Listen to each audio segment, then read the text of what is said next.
जय हिंद साथियों, स्वागत है आपका IAS study trick YouTube channel और सेल्फ स्टडी क्लासेस पे सुमित जैन में। दोस्तों, आज हम हिंदी साहित्य के लगभग 288 प्रश्नों पर चर्चा करेंगे और ये वो महत्वपूर्ण प्रश्न हैं जो कि परीक्षाओं में आते ही हैं और इन प्रश्नों को पढ़ करके आपका जो बेसिक है वो पूरा तैयार हो जाएगा। तो बड़े अच्छे से पढ़ें और पूरे विस्तृत चर्चा यहाँ पर आज हम करेंगे। और ये हिंदी साहित्य का बहुत ही अच्छा नोट्स है, पीडीएफ भी आपको यूट्यूब चैनल के माध्यम से मिल जाएगी।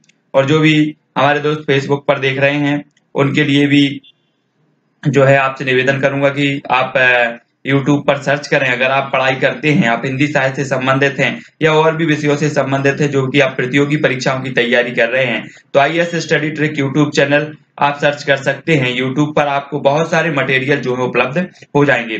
तो दोस्तों, स्टार्ट करते हैं बिना विलंब के। तो आपने सब्सक्राइब कर लिया होगा चैनल को और नहीं किया है तो सब्सक्राइब कर लें।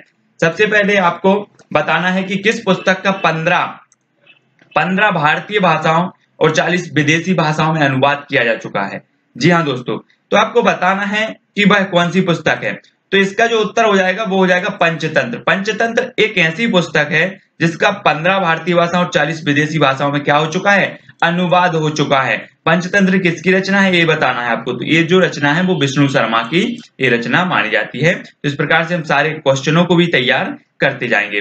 नेक्स्ट देखें कि संथाली, मैथिली, बोडो और डोंगरी, ये चार जो भाषाएं हैं ये क्या है, संविधान की 8वीं अनुसूची में शामिल की गई हैं ये चार भाषाएं। अब आपको बताना है कि संविधान जब लागू हुआ तो इसके मूल में मतलब जब शुरुआत में कितनी भाषाओं को शामिल इसमें किया गया था, वो चीज आपको बताना है। तो देखो, 8वीं अनुसूची में वर्तमान में कितनी भाषाओं को शामिल किया गया है, 22, लेकिन संविधान के मूल में कितनी की गई थी, 14 भाषाओं को शामिल किया गया था। संथाली, मैथिली, बोडो, डोंगरी इनको बाद में किया गया है। ठीक है, इसको याद रखना है। नेक्स्ट बात करें कि प्राचीन का विलोम क्या है। प्राचीन का विलोम आपको बताना है। जी हाँ दोस्तों, प्राचीन जो होता है बहुत बार पूछा जाता है। प्राचीन का विलोम, आप विलोम शब्द पढ़ते होंगे तो बहुत बार पूछा गया है प्राचीन का विलोम क्या है। तो जो प्राचीन का विलोम हो जाएगा वो अर्वाचीन हो जाएगा। कई बार पूछा गया प्रश्नों में, आप बहुत अच्छे से पढ़ें। और बात करें निशा निमंत्रण की। जी हाँ दोस्तों, ये जो निशा निमंत्रण है ये किसकी रचना है, निशा निमंत्रण की रचनाकार कौन है, तो इसका उत्तर हो जाएगा हरिवंश राय बच्चन। हरिवंश राय बच्चन जो है वो निशा निमंत्रण के रचनाकार माने जाते हैं। अब क्या भूलूं क्या याद करूं, ये हरिवंश राय बच्चन की एक आत्मकथा है। क्या भूलूं क्या याद करूं, जी हाँ दोस्तों, क्या भूलूं क्या याद करूं, ये क्वेश्चन कई बार पूछा जा चुका है। तो आपको बहुत अच्छे से पढ़ना है। और जो निशा निमंत्रण की रचना है ये भी किसकी है, हरिवंश राय बच्चन की ही है। नेक्स्ट देखें, नेक्स्ट जो हमारा प्रश्न होगा वो होगा गागर में सागर भरने का कार्य किसने किया है। तो गागर में सागर भरने का कार्य तो बिहारी जी ने किया है। बिहारी जी की बात करें तो बिहारी जो है वो रीति काल से संबंधित हैं। रीति काल के कवि माने जाते हैं बिहारी जी। तो इनको हमें याद करना है कि इन्होंने गागर में सागर भरने का कार्य किया है। और बिहारी की आपको पता होगा कि बिहारी सतसई इनकी बहुत ही प्रसिद्ध रचना है। आपने कहीं कहीं पढ़ा होगा बिहारी सतसई में 713 दोहे और कहीं कहीं आपने पढ़ा होगा 719 दोहे। तो अब आपका जो विकल्प आता है पेपर में वो निर्भर करता है कि हमें 713 लगाना है या 719 लगाना है। ठीक है, और गागर में सागर भरने का कार्य तो बिहारी ने किया। अब बिहारी की बात करें तो ये रीतिकाल के रीति सिद्ध काव्यधारा के कवि हैं। जी हाँ दोस्तों, अगर आप प्रतियोगी परीक्षा की तैयारी कर रहे हैं तो सबसे बेस्ट यूट्यूब पर जो चैनल है जहां पर लगातार बहुत सारे वीडियो उपलब्ध है, चाहे हिंदी हो चाहे मैथ हो, अनेकों ट्रिक के माध्यम से बताए गए हैं। तो आप सर्च कर सकते हैं IAS study trick YouTube channel पर, है ना, यूट्यूब पर। तो बात करें रस मीमांसा, रस सिद्धांत से संबंधित पुस्तक है। इस पुस्तक के लेखक है। अब इस पुस्तक के लेखक बताना रस मीमांसा। तो आपने आचार्य रामचंद्र शुक्ल को तो पढ़ा है। ये रस मीमांसा जो रचना है वो आचार्य रामचंद्र शुक्ल की ही है ना। जो रचना रस मीमांसा है ये आचार्य रामचंद्र शुक्ल की। अब आचार्य रामचंद्र शुक्ल के बारे में अगर हम जाने तो इनका हिंदी साहित्य का इतिहास, इन्होंने एक बृहद ग्रंथ लिखा। और ये हिंदी साहित्य का इतिहास इन्होंने काल विभाजन करने का जो प्रयास किया है सर्वप्रथम ये हिंदी साहित्य के इतिहास में ही किया। और उन्होंने इनके जो हिंदी साहित्य का इतिहास ग्रंथ है इसको आधार बनाकर अनेकों जो लेखक हैं, जो आलोचनाकार हैं, इन्होंने जो है काल विभाजन का प्रयास किया और हिंदी साहित्य के इतिहास को इसका माध्यम बनाया है, अपने अपने इतिहास को। ठीक है, गाथा गाहा करने से किस लोक प्रचलित काव्य भाषा का बोध होता है? अब गाथा और गाहा कहने से लोक भाषा का हमें बताना है कि किस लोक भाषा का जो है प्रचलित काव्य भाषा का बोध होता है, तो वो होता है प्राकृत। प्राकृत आपने पढ़ा होगा कि ये बहुत ही पूर्व की भाषा है और जैन साहित्य सर्वाधिक प्रचुर मात्रा में मिलता है, तो ये चीज आपको याद रखनी है। तुलसीदास का वह ग्रंथ कौन सा है? तुलसीदास का हमें वह ग्रंथ बताना है जिसमें ज्योतिष का वर्णन, बार बार पूछा गया है क्वेश्चन, ज्योतिष का वर्णन किया गया है। तो रामज्ञा प्रश्नावली, जी हाँ दोस्तों, जो रामज्ञा प्रश्नावली है ये तुलसीदास का एक वह ग्रंथ है जिसमें ज्योतिष का क्या किया गया है? वर्णन किया गया है। तो ये चीज आपको याद रखनी है। अब तुलसीदास की अगर बात करें तो तुलसीदास जो है राम भक्ति काव्यधारा के कवि थे और इस सगुण भक्ति धारा के कवि माने जाते हैं तुलसीदास जी। और रीति काल की भक्ति काल की अगर बात करें तो भक्ति काल के प्रसिद्ध कवियों में से एक है और इनका एक महाकाव्य रामचरितमानस सभी को पता होगा, जिसमें कितने कांड हैं? 7 कांड है रामचरितमानस में। और अगर आप JRF नेट का एग्जाम दे रहे हैं तो आपको ये 7 कांड क्रम से याद होना चाहिए, है ना, कभी भी पूछे जा सकते हैं। ठीक है, तो तुलसीदास जी के बारे में ये चीज आप। भारत भारती काव्य के रचनाकार कौन है? भारत भारती काव्य के रचनाकार आपको बताना है तो ये है मैथिली शरण गुप्त। भारत भारती काव्य के रचनाकार माने जाते हैं मैथिली शरण गुप्त जी, ये चीज आपको याद रखनी है। साकेत इनका एक बृहत महाकाव्य साकेत, ठीक है, याद रखो इसको, साकेत भी इन्हीं की रचना है। नेक्स्ट बात करें, आचार्य रामचंद्र शुक्ल ने त्रिवेणी में किन 3 महाकवियों की समीक्षाएं की हैं? तो त्रिवेणी में हमें 3 महाकवियों की समीक्षाएं यहां पर बताना है। तो इन्होंने आचार्य रामचंद्र शुक्ल ने सूर, तुलसी और जायसी, ये तीन कवियों की समीक्षाएं किसमें की हैं? त्रिवेणी में की हैं। किसने की हैं? रामचंद्र शुक्ल जी ने की हैं। तो ये चीज आपको याद रखनी है।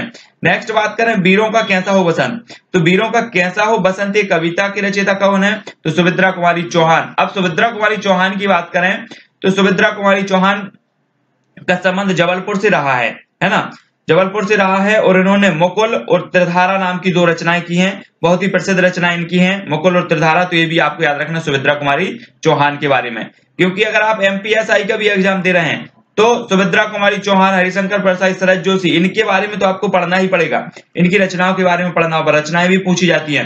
रामचरितमानस में प्रधान रस के रूप में किस रस को मान्यता मिली?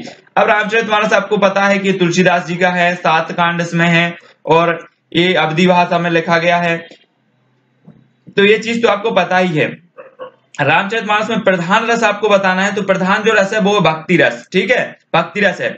अब देखना, भरत मुनि ने कितने रस माने हैं? 8 रस माने हैं, ठीक है, बाद में भक्ति रस और वात्सल्य रस को जोड़ा गया।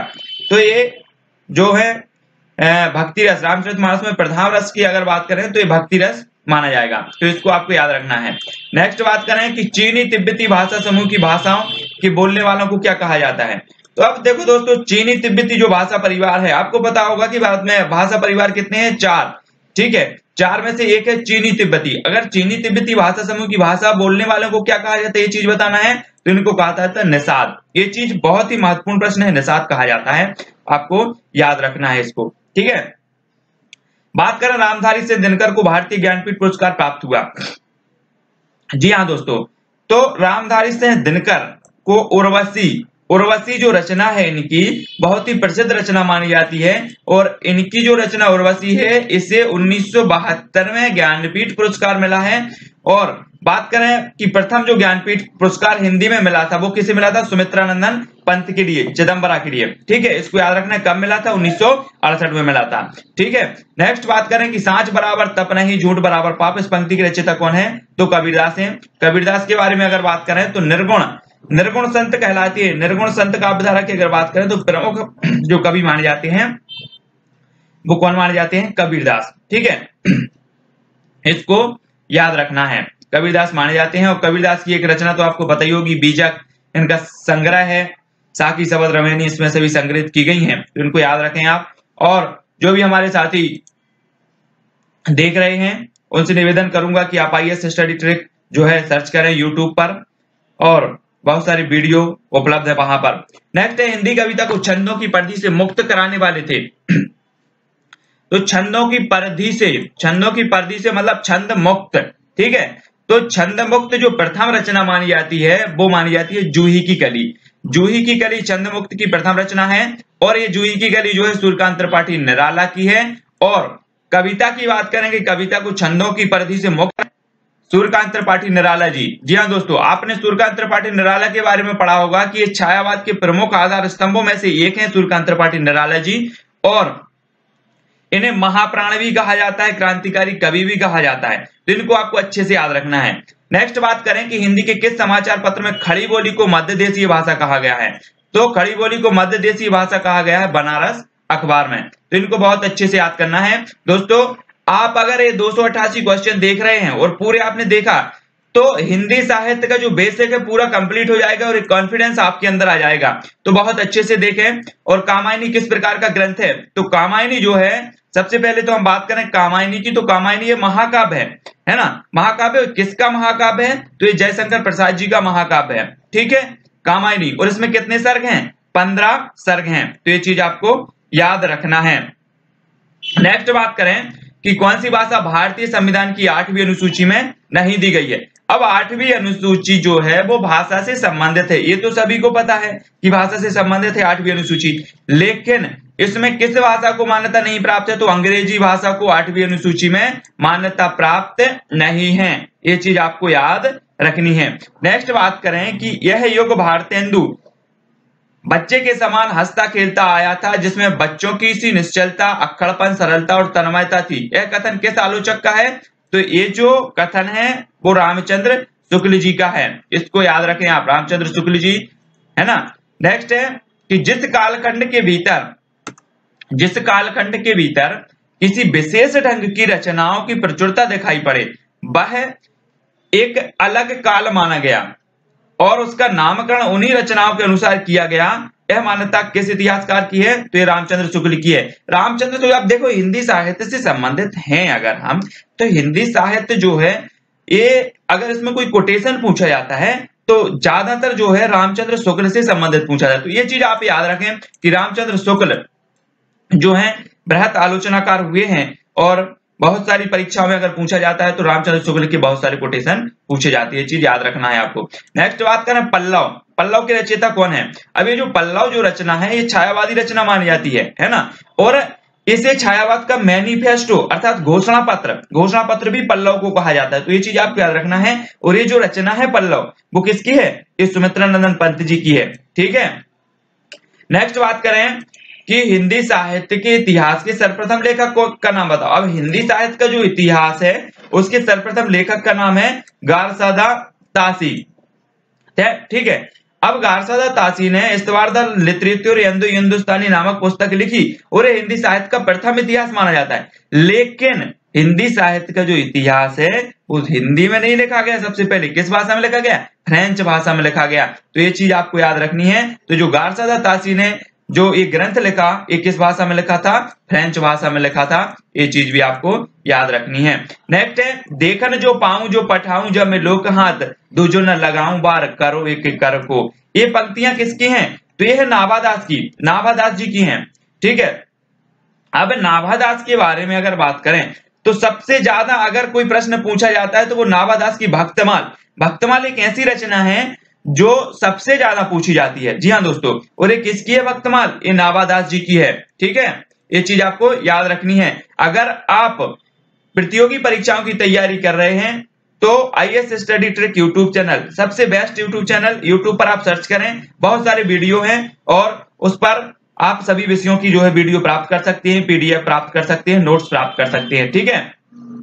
सोहाग के नुपुर के रचयिता कौन है? अब सोहाग के नुपुर के रचयिता बताना है तो अमृतलाल नागर हैं। इसको याद कैसे रखें? मैंने तरीका बताया था रचनाओं को याद करने का। आप कभी रचनाओं को याद करते हैं तो भूल जाते हैं, लेकिन मैंने अगर रचनाओं को याद करवाया है तो आप कभी नहीं भूल सकते। सोहाग के नुपुर, सोहाग किसको कहा जाता है? किसी पत्नी के पति को कहा जाता है। अब उस पत्नी का जो सुहाग होता है, जो पति होता है, वो कैसा होता है? अमृत के समान होता है। तो सुहाग के नुपुर जो रचना होगी वो किसकी होगी?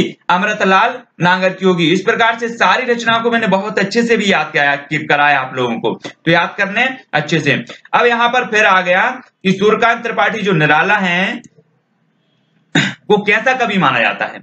तो सूर्यकांत त्रिपाठी निराला को आपको पता होगा कि क्रांति कवि माना जाता है, क्रांतिकारी कवि माना जाता है इनको, है ना।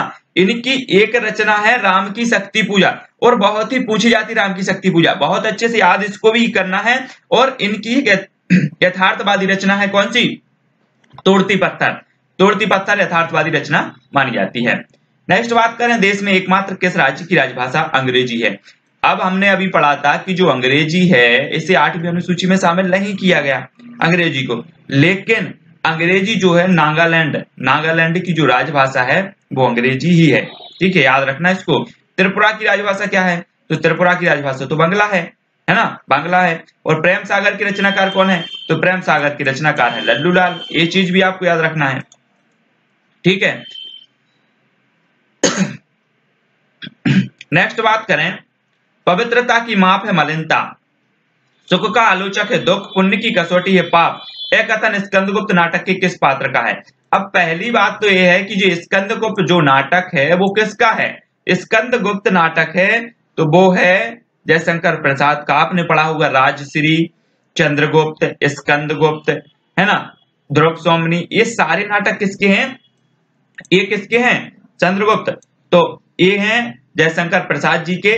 और ये जो पवित्रता की माप मलिनता सुख दुख का आलोचक है, ये दुख की पुण्य की कसौटी, ये कहा है देवसेन ने, याद रखना है। झरना काव्य संग्रह की रचयिता कौन है? तो ये झरना जो रचना है ये छायावाद की, है ना, प्रथम रचना मानी जाती है झरना जयशंकर प्रसाद की। और जयशंकर प्रसाद इसके क्या है? रचनाकार माने जाते हैं, इसको याद रखना है। किस देश में अधिकतम संख्या में भाषाएं बोली जाती हैं?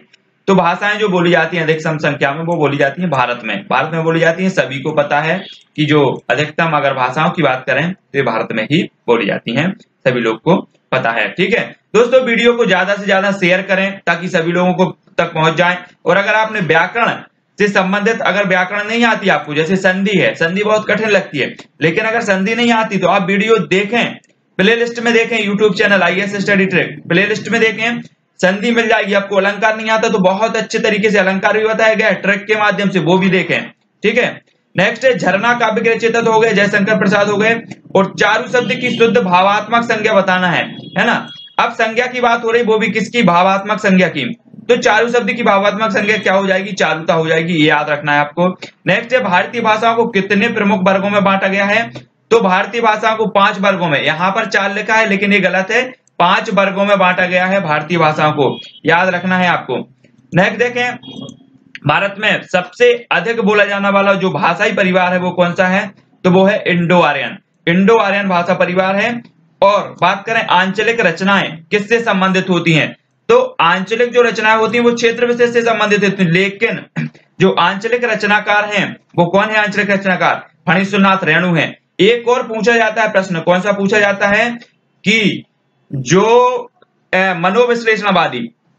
मनोविश्लेषणवादी रचनाकारों के बारे में पूछा जाता है कि निम्न में से बताइए कि कौन सा मनोविश्लेषणवादी रचनाकार नहीं है, ये चीज भी पूछी जाती है। तो आपको याद रखना है कि ईलाचंद्र जोशी, जैनेन्द्र कुमार और अज्ञे, ये तीनों ही मनोविश्लेषणवादी हैं। और फणीश्वरनाथ रेणु कैसे हैं? ये आंचलिक उपन्यासकार माने जाते हैं, तो इसको भी आपको याद रखना है। नेक्स्ट बात करें, किस नाटककार ने अपने नाटकों के लिए रंगमंच को अनिवार्य नहीं माना? अब रंगमंच को अनिवार्य नहीं माना तो कौन ने नहीं माना? जयशंकर प्रसाद जी ने। नाटकों के लिए क्या नहीं माना? रंगमंच के लिए अनिवार्य नहीं माना, रंगमंच अनिवार्य नहीं माना, ये चीज याद रखनी है। मनुष्य की सामान्य भावना को आगे करके निम्न श्रेणी की जनता में आत्मगौरव का भाव जगाने वाले श्रेष्ठ कवि कौन है? तो वो है कबीरदास जी। ठीक है, अब एक बात बताएं कि कबीरदास के गुरु कौन थे? तो कबीरदास के जो गुरु थे वो कौन थे? वो रामानंद थे, याद रखना है आपको, कबीरदास। और कबीरदास जो हैं वो निर्गुण पंथ के श्रेष्ठ कवि माने जाते हैं कबीरदास, याद रखें इसको। बात करें नेक्स्ट क्वेश्चन की, तो जो नेक्स्ट क्वेश्चन है वो है कि कौन सा एक व्यंग्य लेखक है? व्यंग्य लेखक कौन है? तो व्यंग्य लेखक है हरिशंकर परसाई। हरिशंकर परसाई की रचनाओं को आपको याद करना ही है। हरिशंकर परसाई हुए, शरद जोशी हुए, ये व्यंग्यकार माने जाते हैं और श्रेष्ठ व्यंग्यकारों में इनकी रचनाएं आती हैं। मनुष्य से बड़ा है उसका अपना विश्वास। और नेक्स्ट जो हमारा क्वेश्चन है कि मनुष्य से बड़ा है उसका अपना विश्वास, उसका ही रचा हुआ विधान अपने विश्वास और विधान के सम्मुख ही मनुष्य व्यवस्था अनुभव करता है और स्वयं ही वह उसे बदल भी देता है। यह कथन किस उपन्यासकार ने लिखा है? तो हजारी प्रसाद द्विवेदी ने लिखा है। अब हजारी प्रसाद द्विवेदी की अगर बात की जाती है यहाँ पर, तो हजारी प्रसाद द्विवेदी की आपने पढ़ी होगी हिंदी साहित्य की भूमिका और हिंदी साहित्य का आदिकाल। ये जो दो इनके ऐतिहासिक ग्रंथ हैं बहुत ही महत्वपूर्ण है हजारी प्रसाद द्विवेदी की।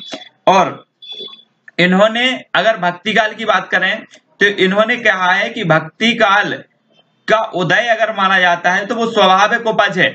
लेकिन अगर रामचंद्र शुक्ल की बात करें तो उन्होंने क्या माना है, रामचंद्र शुक्ल ने माना है बाहरी आक्रमण को, कि बाहरी आक्रमण के कारण भक्ति भावना जो है प्रबल हुई और भक्ति काल का यहाँ पर उदय हुआ, ये चीज मानी जाती है। ये चीज भी आपको याद रखनी है हजारी प्रसाद द्विवेदी और रामचंद्र शुक्ल के बारे में। नेक्स्ट बात करें कि प्रादेशिक बोलियों के साथ ब्रज या मध्य देश की भाषा का आश्रय लेकर एक सामान्य साहित्यिक भाषा स्वीकृत हुई, जिसे नाम दिया गया तो वो दिया गया पिंगल भाषा। आपको पता होगा कि आदिकाल में जो रचनाएं रचित हुई वो डिंगल और पिंगल भाषाओं में अधिकांश रचनाओं की रचना हुई है। ठीक है, डिंगल और पिंगल याद रखना है आपको। निराला के राम तुलसीदास के राम से भिन्न है, भवभूति के राम के निकट है। बहुत ही महत्वपूर्ण प्रश्न है ये कि निराला के राम तुलसीदास के राम के से भिन्न है और भवभूति के राम से निकट है। यह कथन किसका है, तो ये रामविलास शर्मा का है। याद रखना है आपको, निराला के राम तुलसीदास के राम से भिन्न है और भवभूति के राम के निकट है। तो ये रचना, ये जो कहा है कथन, वो कहा है रामविलास शर्मा ने। नमक का दरोगा कहानी के लेखक कौन है, तो नमक का दरोगा प्रेमचंद जी हैं, है ना।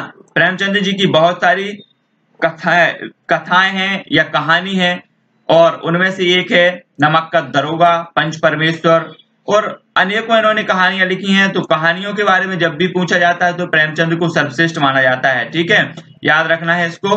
नेक्स्ट देखें, डोंगरी भाषा मुख्य रूप से कहाँ बोली जाती है, तो डोंगरी जो भाषा है वो बोली जाती है जम्मू कश्मीर में। ठीक है, जम्मू कश्मीर में ये बोली जाती है। और बेताल पच्चीसी के रचनाकार कौन है, तो बेताल पच्चीसी पूछा ही जाता है परीक्षाओं में। इसके जो रचनाकार हैं वो सूरती मिश्र माने जाते हैं बेताल पच्चीसी के, याद रखो इसको, सूरती मिश्र हैं। जो जन शासन भसेऊ सो मई कहयऊ सारू, जो पालई सही भाव करी सो तरी बावई पारू।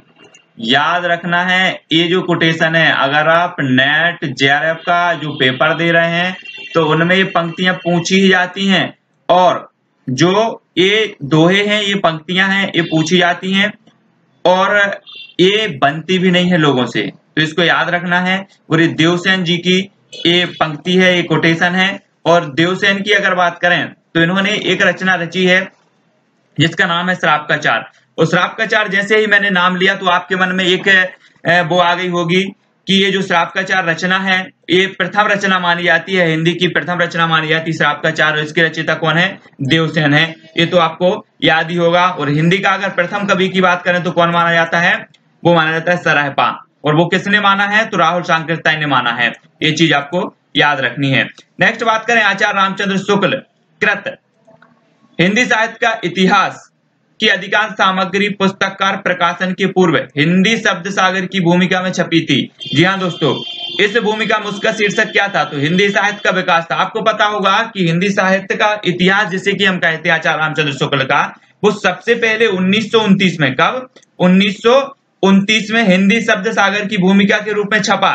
फिर उसके बाद 1940 में इसमें संशोधन करके हिंदी साहित्य के इतिहास नाम से इसका प्रकाशन किया गया। तो दो बार इसका प्रकाशन हुआ है। सबसे पहले हिंदी शब्द सागर की भूमिका के रूप में 1929 में हिंदी साहित्य का विकास शीर्षक था और बाद में जब 1940 में इसका प्रकाशन हुआ तो इसका जो शीर्षक था वो था हिंदी साहित्य का इतिहास। ये चीज आपको याद रखनी है।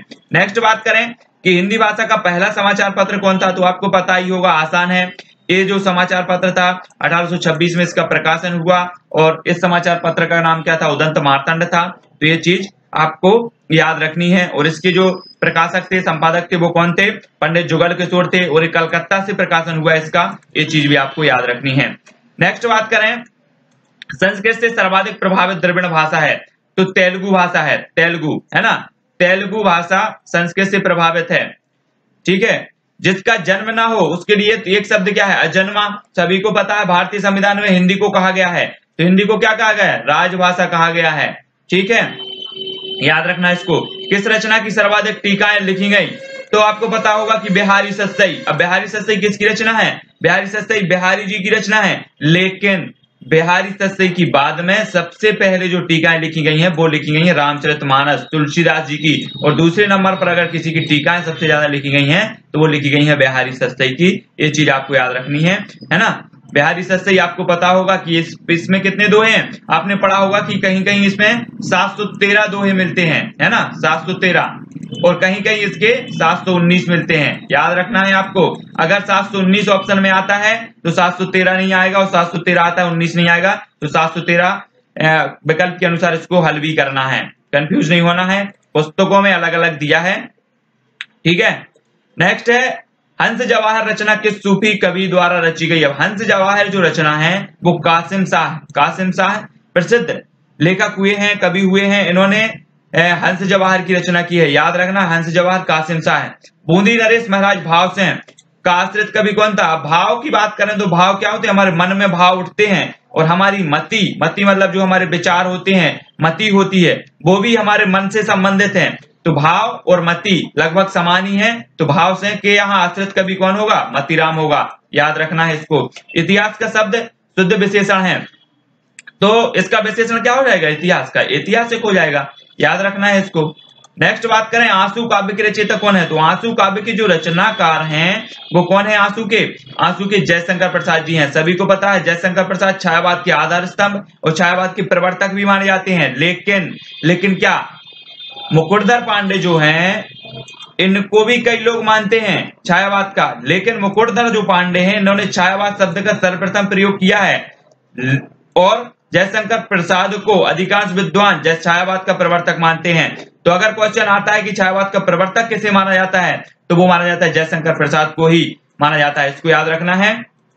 नेक्स्ट बात करें भूषण किस रस के कवि हैं, तो भूषण जो है वो वीर रस के कवि हैं, है ना। शिवराज भूषण, इनकी एक अलंकार प्रधान रचना आपने पढ़ी होगी, शिवराज भूषण बहुत ही प्रसिद्ध है और वीर रस के कवि माने जाते हैं भूषण जी। लेकिन अगर बात करें भूषण की, तो भूषण इनकी उपाधि है, ना कि इनका नाम। पूछा जाता है क्वेश्चन कि भूषण इनकी उपाधि है या इनका नाम है, तो ये भूषण जो है इनकी उपाधि मानी जाती है। याद रखना है इसको। भूषण किस रस के कवि हैं, तो वीर रस के कवि हैं, ये भी याद रखना है। नेक्स्ट है छायावाद के प्रवर्तक का नाम बताओ, तो छायावाद के प्रवर्तक की क्वेश्चन आ गया, जयशंकर प्रसाद हैं, याद रखो इसको, छायावाद के प्रवर्तक। नेक्स्ट बात करें भाषा के संबंध में, हिंदी शब्द का प्रयोग सर्वप्रथम किसने किया है, तो खड़ी बोली ने किया है, अमीर खुसरो ने किया है, ठीक है। खड़ी बोली के जो कवि माने जाते हैं प्रथम वो अमीर खुसरो माने जाते हैं, लेकिन हिंदी और हिंदवी ये शब्दों का प्रयोग इन्होंने किया था सर्वप्रथम अमीर खुसरो जी ने, तो याद रखना है इसको। नवनीत शब्द का सही अर्थ क्या होगा, तो पता होगा आपको, मक्खन हो जाएगा इसका सही अर्थ। नेक्स्ट बात करें कि हिंदी साहित्य का अतीत भाग 1 के लेखक कौन है। हिंदी साहित्य का अतीत जो भाग 1 है इसके लेखक माने जाते हैं विश्वनाथ प्रसाद मिश्र। याद रखना विश्वनाथ प्रसाद मिश्र जी को, हिंदी साहित्य का अतीत, ठीक है ना। और हिंदी साहित्य का आधा इतिहास किसने रचा, आधा इतिहास सुमन राजे ने। याद रखना बहुत ही महत्वपूर्ण, सुमन राजे, हिंदी साहित्य का आधा इतिहास। सुंदर परम किशोर विक्रम चंचल नयन विशाल कर मुरली सिर मोर पंख पीतांबर और बनमाल, एक पंक्तियां जो हैं वो किसकी हैं, तो ये सूरदास जी की हैं। सूरदास की अगर बात करें तो ये किस काव्यधारा के कवि थे, कमेंट के माध्यम से आपको बताना है सूरदास जी किस काव्यधारा के कवि थे, ठीक है। और सूरदास जी की 2 रचनाओं के भी आपको कमेंट के माध्यम से बताना है कि इनकी 2 रचनाएं कौन कौन सी हैं, ठीक है। रानी केतकी की कहानी की भाषा को कहा जाता है, रानी केतकी की जो कहानी है इसकी भाषा को कहा जाता है खड़ी बोली। क्या कहा जाता है, खड़ी बोली कहा जाता है। अब जो रानी केतकी की कहानी है इसके लेखक कौन है, इंशाअल्लाह खां। कौन है, इंशाअल्लाह खां है, क्योंकि रानी केतकी की जो कहानी है वो इंसा और अल्लाह सबने सुनी थी, तो रानी केतकी कहानी खड़ी बोली की रचना है और इंशाअल्लाह खां इसके रचनाकार है, इसको याद रखना है। नेक्स्ट सूरदास जी के गुरु कौन थे, सूरदास जी के गुरु बताना है आपको, तो सूरदास जी के गुरु जो थे वो थे वल्लभाचार्य। कौन थे, वल्लभाचार्य थे सूरदास जी के गुरु। अब अगर बात करें वल्लभाचार्य की, तो इन्होंने पुष्टि मार्ग की स्थापना की थी। क्या की थी, पुष्टि मार्ग।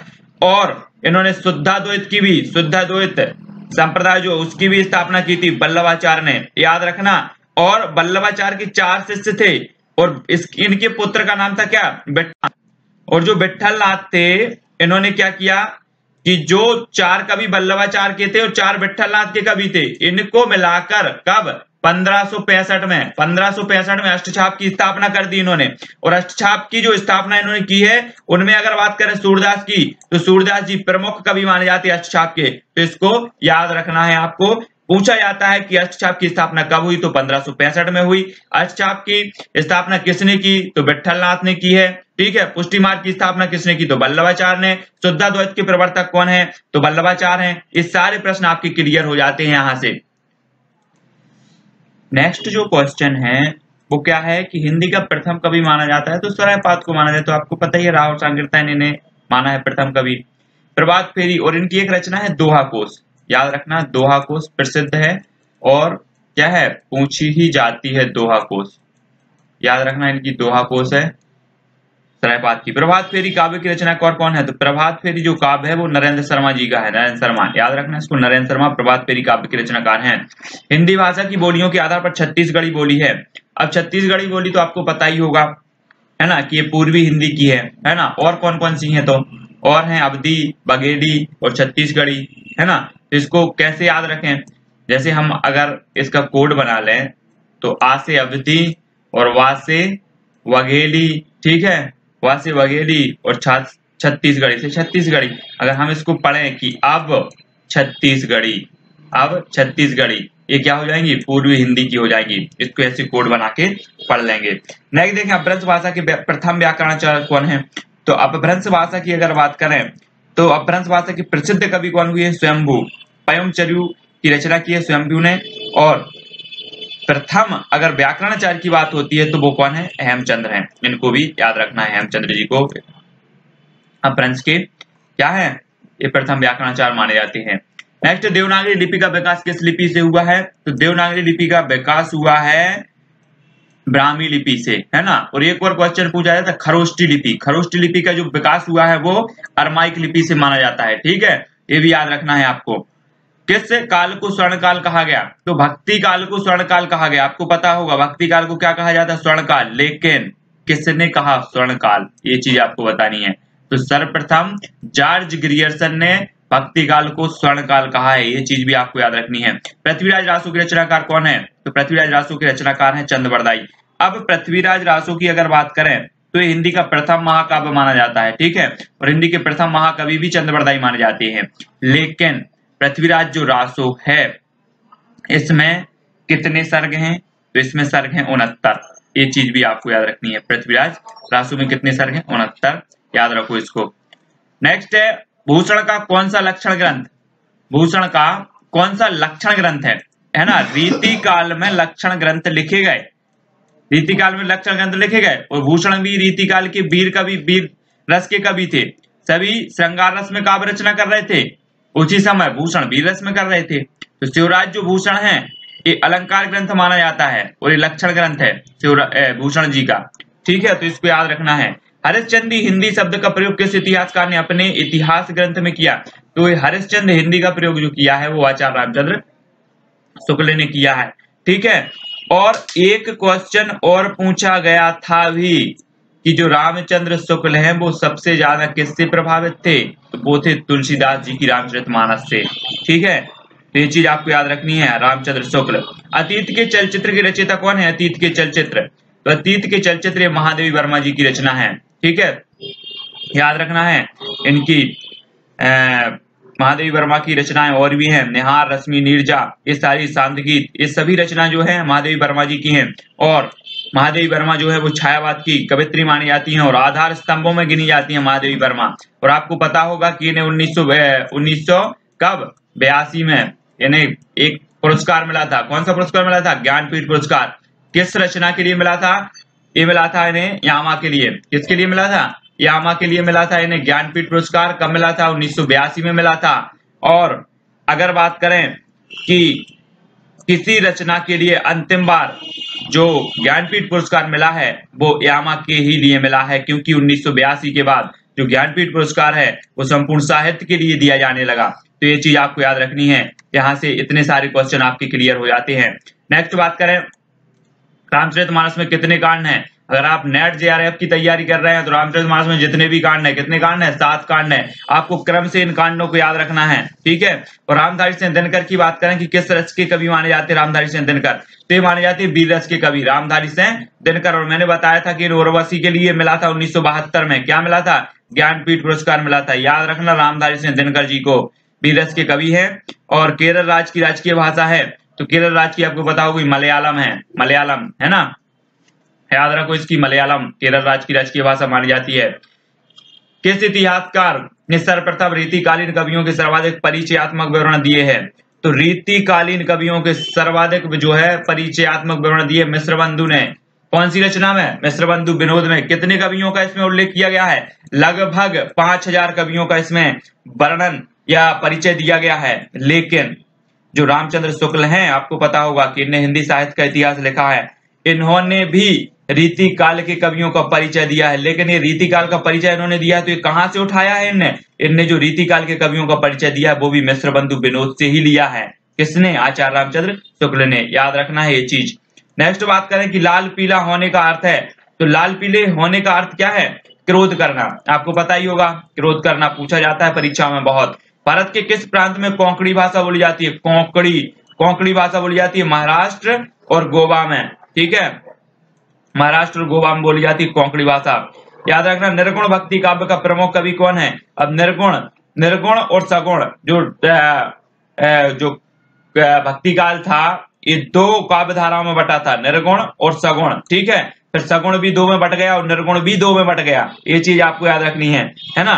सगुण कौन सी 2 में बटा था, सगुण जो भक्ति धारा है ये एक तो राम काव्य धारा जिसके की प्रमुख कवि थे तुलसीदास जी, और कृष्ण काव्य धारा जिसके कवि थे प्रमुख सूरदास जी, है ना। ये सगुण काव्य धारा हो गई। और निर्गुण की अगर बात करें तो निर्गुण जो है, निर्गुण काव्य धारा के भी 2 वर्गों में बटी, एक संत काव्य धारा है ना, और एक सूफी काव्य धारा। संत काव्य धारा की बात करें तो प्रथम इसके जो प्रमुख कवि थे वो कौन थे, कबीरदास जी। और सूफी काव्य धारा की अगर बात करें तो वो कौन थे सूफी काव्य धारा के, वो थे मलिक मोहम्मद जायसी। मलिक मोहम्मद जायसी की अगर बात करें तो इन्होंने अवधी भाषा में एक ग्रंथ लिखा है। कब लिखा है, 1540 में लिखा है। कौन सा लिखा है, वो लिखा है इन्होंने कौन सा, पद्मावत लिखा, प्रसिद्ध ग्रंथ है, अवधी भाषा में लिखा, 1540 में लिखा, और ये सूफी काव्य धारा से संबंधित थे। अब एक बात आती है कि सूफी काव्य धारा की प्रथम रचना किसे माना जाता है, तो जो रामचंद्र शुक्ल जी है इन्होंने किसे माना है, मृगावती को माना है। याद रखना ये क्वेश्चन पूछा भी गया है सूफी काव्य धारा की। लेकिन अगर बात करें कि सूफी काव्य धारा की प्रथम रचना किसे माना जाता है, अगर इस प्रकार से प्रश्न पूछा जाता है तो वो कौन सी है, चंदायन। कौन सी है, चंदायन, मुल्ला दाऊद की, ये याद रखना है। और रामचंद्र शुक्ल की अगर पूछी जाती है तो उन्होंने मृगावती को माना है। तो ये चीज आपको याद हो जाती है। यहाँ पर निर्गुण भक्ति काव्य का प्रमुख कवि तो आपको पता ही होगा कबीरदास माना जाता है, ठीक है, याद रखना। बात करें बांगरू बोली, तो बांगरू जो बोली है ये बांगरू बोली है, इसे क्या कहा जाता है, हरियाणवी भी कहा जाता है बांगरू को, है ना। बांगरू को हरियाणवी या हरियाणवी को बांगरू भी कहा जाता है। याद रखना किस बोली के निकट है, तो ये खड़ी बोली। अब खड़ी बोली को क्या कहा जाता है, कोरवी कहा जाता है। याद रखना कभी कभी कोरवी पूछा जाता है ना, कि कोरवी का क्षेत्र क्या है और बांगरू बोली का क्षेत्र क्या है, कहां कहां बोली जाती है, इस प्रकार से पूछे जाते हैं। तो बांगरू हरियाणी को बांगरू और खड़ी बोली को कोरवी। याद रखना। एक नारा बात करें तो ये पश्चिमी हिंदी से संबंधित है ब्रजभाषा, है ना। मथुरा आगरा यहाँ पर बोली जाती है ब्रजभाषा। और ब्रजभाषा रचनाएं किसने की है सर्वप्रथम, तो सूरदास जी ने बहुत सारी रचनाएं की है, सूरदास जी ने ब्रजभाषा में। याद रखना तुलसीदास ने भी की है। अब तुलसीदास की बात करें तो यहाँ से तुलसीदास की आपको जितनी भी इन्होंने ब्रजभाषा में रचनाएं की हैं वो आपको पूरी याद रखनी है अगर नेट जेआरएफ का क्वेश्चन पेपर दे रहे हैं, क्योंकि ये पूछा जाता है कि तुलसीदास की कौन सी रचना ब्रजभाषा में रचित है। इनकी पूरी रचनाएं दी जाती हैं और एक रचना दी जाती है ब्रजभाषा में रचित। तो तुलसीदास की जितनी भी रचना है ब्रजभाषा, नोट बना लें उनकी कि ब्रजभाषा में ये रचना रचित है, उनको याद करना है, ठीक है। अमीर खुसरो ने जिन मुकरियों, पहेलियों और 2 सुकनों की रचना की है उनकी भाषा क्या थी, तो अमीर खुसरो की खड़ी बोली थी। पूछा जाता है कि खड़ी बोली के प्रथम कवि कौन है, तो अमीर खुसरो ही है। याद रखना।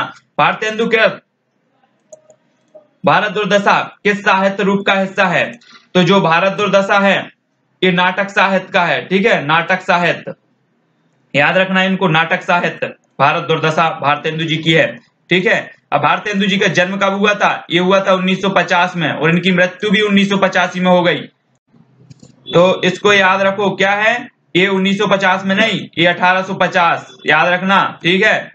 1850 में हुआ था भारतेंदु हरिश्चंद्र का जन्म, और 1885 में इनकी मृत्यु हो गई थी। याद रखो 1850 है, 1950 नहीं है, याद रखना इसको।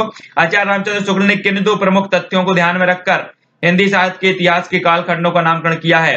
तो वो इन्होंने एक तो ग्रंथों की प्रचुरता, ठीक है, आपने पढ़ा होगा कि इन्होंने 12 ग्रंथ लिए, 12 ग्रंथों के आधार पर क्या किया, इन्होंने कालखंडों का नामकरण किया। लेकिन क्या वो कि इन्होंने जितने भी काल थे उनकी प्रवृत्तियों के आधार पर इन्होंने नामकरण किया है कालों का, कि किस काल में कौन सी प्रवृत्तियां रही हैं, प्रवृत्तियों को इन्होंने आधार बनाया है, ठीक है। ये चीज आपको याद रखनी है रामचंद्र शुक्ल के बारे में। नेक्स्ट है, कौन सा एक उपन्यास जैनेन्द्र द्वारा रचित है? अब जैनेन्द्र कुमार की बात आती है तो मैंने बताया था कि ये मनोविश्लेषणवादी कवि हैं जैनेन्द्र कुमार, ठीक है। इनका एक उपन्यास है परख, सुनीता, कल्याणी, ये सारे उपन्यास इनके जैनेन्द्र कुमार के। याद रखना है कि पूरे उपन्यास जैनेन्द्र कुमार के, अज्ञे के, ईलाचंद्र जोशी, ये सभी मनोवैज्ञानिक हैं, याद रखो इनको। अशोक के फूल निबंध संग्रह के रचनाकार कौन है? तो अशोक के फूल जो है हजारी प्रसाद द्विवेदी हैं, ठीक है, हजारी प्रसाद द्विवेदी। अशोक के फूल, एक क्वेश्चन पूछा ही जाता है अशोक के फूल, याद रखना इसको, हजारी प्रसाद द्विवेदी के बारे में। और मैंने भी बताया था कि इनके दो ऐतिहासिक ग्रंथ है, हिंदी साहित्य का आदिकाल और हिंदी साहित्य की भूमिका, ये भी पूछे जाते हैं। और एक बात और बता दें कि हिंदी साहित्य का जो आदिकाल है, विभिन्न विद्वानों ने इसके अलग अलग नाम दिया है, तो हजारी प्रसाद ने क्या नाम दिया है ये चीज आपको कमेंट के माध्यम से बताना है, ठीक है। और निरुत्तर शब्द का सही संधि विच्छेद करना है तो निधन उत्तर हो जाएगा। अगर संधि का वीडियो आपने नहीं देखा है तो चैनल की प्लेलिस्ट में देखें, संधि का वीडियो विस्तृत रूप से, है ना, और ट्रिक के माध्यम से सारे आप देख सकते हैं।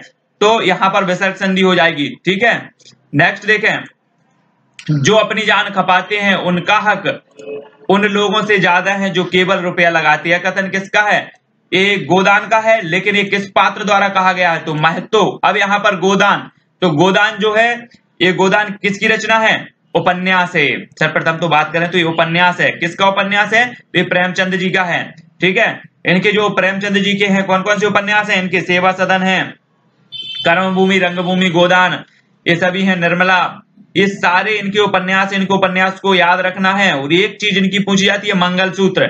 मंगलसूत्र इनका अधूरा उपन्यास माना जाता है, ठीक है, याद रखो इसको।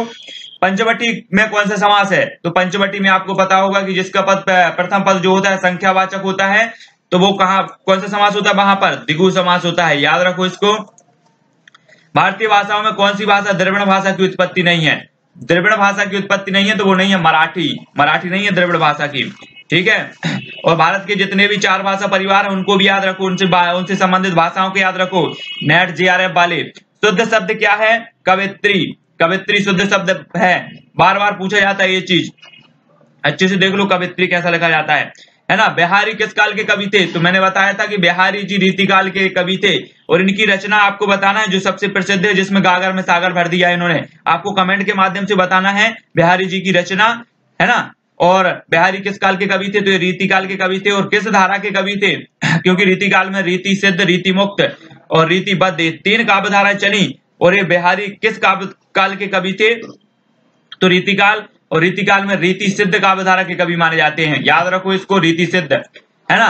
किस आलोचक ने अपना कौन सा आलोचना ग्रंथ हिंदी के स्नातकोत्तर कक्षाओं के पाठ्यक्रम में आलोचना के अभाव को पूरा करने का सर्वप्रथम सफल प्रयास किया था? तो श्याम सुंदर दास, साहित्य लोचन इन्होंने लिखा, श्याम सुंदर दास ने, याद रखना इसको, साहित्य लोचन। किस छायावादी कवि ने संवाद शैली का सर्वाधिक उपयोग किया? तो संवाद शैली का जो उपयोग किया है वो किसने किया है? जयशंकर प्रसाद, है ना। और एक चीज और, नाटक में इन्होंने रंगमंच को अनिवार्य नहीं माना, किसने? जयशंकर प्रसाद ने। जयशंकर प्रसाद किस काल के कवि हैं? तो ये चीज आपको कमेंट के माध्यम से बताना है, किस काल के कवि हैं जयशंकर प्रसाद। और इनका एक जो महाकाव्य है उसके बारे में भी बताना है आपको कमेंट के माध्यम से, क्योंकि हम बता चुके हैं उसके बारे में। उर्दू किस भाषा का शब्द है? तो उर्दू जो है वो तुर्की भाषा का शब्द है, याद रखो इसको, तुर्की भाषा का। बिहारी किस राजा के दरबारी कवि थे? तो बिहारी जयपुर नरेश जयसिंह के, है ना, जयसिंह के दरबारी कवि थे, याद रखो, जयसिंह के। पूछा भी जाता है, परहस सरस धर्म नहीं भाई, पर पीणा सब नहीं अजमाई, ये पंक्ति किसकी है? तो आपको नहीं लग रहा कि ये चौपाई जैसी लग रही है तुलसीदास जी की, याद रखो इसको। तुलसीदास जी खड़ी बोली का अरबी फारसीमय रूप है, तो खड़ी बोली की जो अरबी फारसीमय रूप होता है वो होता है उर्दू भाषा, ठीक है। खड़ी बोली का अरबी फारसीमय रूप उर्दू भाषा है, ठीक है। आचार्य हजारी प्रसाद द्विवेदी के उस इतिहास ग्रंथ का नाम बताइए जिसमें मात्र आदिकालीन हिंदी साहित्य संबंधी सामग्री संग्रहित है। तो आपको मैंने बताया कि हिंदी साहित्य का जो आदिकाल है ये हजारी प्रसाद द्विवेदी जी का है ना, और इसमें सिर्फ आदिकाल से संबंधित इसमें सामग्री उपलब्ध है, ठीक है। बता दो इसको जरा, हिंदी साहित्य का आंख की किरकिरी होने का अर्थ क्या है? आंख की किरकिरी, तो पता ही आपको आंख की किरकिरी मतलब क्या है? आंख की किरकिरी अप्रिय लगना हो जाएगा इसका। उपन्यास और कहानी का मूल अंतर है, तो उसका क्या है? विषय निरूपण, इसको याद रखो, विषय निरूपण हो जाएगा इसका। विषय निरूपण कौन? प्रेमचंद की एक रचना है, प्रेमचंद की रचना बताना है आपको। तो पंच परमेश्वर की प्रसिद्ध रचना मानी जाती है, याद रखो। शिवा बाबनी के रचनाकार हैं भूषण, मैंने बताया था कि अलंकार ग्रंथ है शिवा बाबनी, है ना, लक्षण ग्रंथों में माना जाता है प्रमुख शिवा बाबनी इनका। और कबीरदास की भाषा क्या थी? तो साधुक्कड़ी थी। अब कबीरदास की साधुक्कड़ी भाषा किसने कहा है? रामचंद्र शुक्ल ने कहा है। किसने कहा है? रामचंद्र शुक्ल ने। लेकिन पंचमेल खिचड़ी भी कहा जाता है इनकी भाषा को। क्या कहा जाता है? पंचमेल खिचड़ी। ये किसने कहा है? तो कमेंट के माध्यम से बताना कि कबीरदास की भाषा को पंचमेल खिचड़ी किसने कहा है, ठीक है। नेक्स्ट है सिद्धों की उद्धृत रचनाओं की काव्य भाषा है, तो देश भाषा मिश्रित अपभ्रंश अर्थात पुरानी हिंदी है, ठीक है ना। सिद्धों की भाषा को क्या कहा जाता है? संधा कहा जाता है, संधा भाषा सिद्धों की। प्रेम लक्षणा भक्ति को किस भक्ति शाखा ने अपनी साधना का मुख्य आधार बनाया? तो वो बनाया कृष्ण भक्ति शाखा ने, है ना। प्रेम लक्षणा भक्ति को कृष्ण भक्ति शाखा के प्रमुख कवि कौन थे? मैंने बताया था, कमेंट के माध्यम से बताओ फटाफट। आसमान पर चढ़ाने का अर्थ क्या है? अत्याधिक प्रशंसा करना। आप किसी की अत्याधिक प्रशंसा कर देते हो तो आसमान पर चढ़ाना हो जाता है, ठीक है। अपन बोलते हैं ना चना के पेड़ पे चढ़ा दिया, यही है।